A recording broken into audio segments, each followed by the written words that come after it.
And earlier when I had written this one article about Sarkar, it was called Sarkar Spiritual Dialectics, an Unconventional View of the Future. And the journal publisher, at that time Claire Degenhardt from UK Elsevier, she sent him a copy.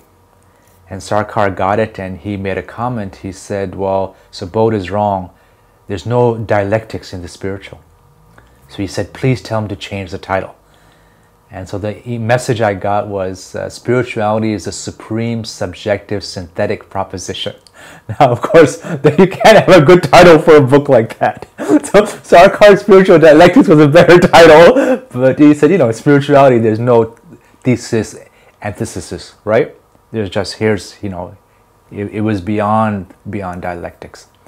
So that was, to me, quite interesting, getting feedback. But this book, when I finished it, I actually, 20 years, I've looked at it and I couldn't really understand it anymore. It's almost, I felt like I didn't write it. It was beyond my ability to understand. And I know in the 90s and the last 10 years, people, PROUT sympathizers, PROUT activists would say, can you please write a book called Understanding Sarkar? And so I thought, that's a good idea. I should write a book called Understanding Sarkar, or PROUT for Dummies, or PROUT for Beginners. But I've been unable to for 10 years. And I wondered why, because normally it's not so hard to do. But I think I've been waiting for the right technology, not just a cartoon book, but a multimedia book. So I'm hoping over time to start to work there. But that goes back to the earlier point, how to communicate the message in a ways that's attractive to many people. So now when I look at this book again, actually last night I finally understood it. And I hadn't looked at it for 20 years, but I understood the actual complexity of it. That the key thing is PROUT is not based on kind of Judeo-Christian Islamic thinking, which is either or.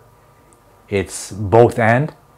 It's looking for new solutions. It brings out the best from multiple traditions. It builds on other traditions. Show us the book. It's thick. It's thick, not so thick, just 364 pages.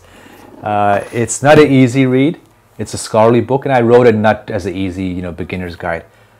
But my life has changed over the last 20 years. At the university, you want to do the best you can in expertise. Once you're out in the economic world and the world of organizations, the goal is how to communicate difficult ideas to people where they get inspired, where they understand, where they make real changes.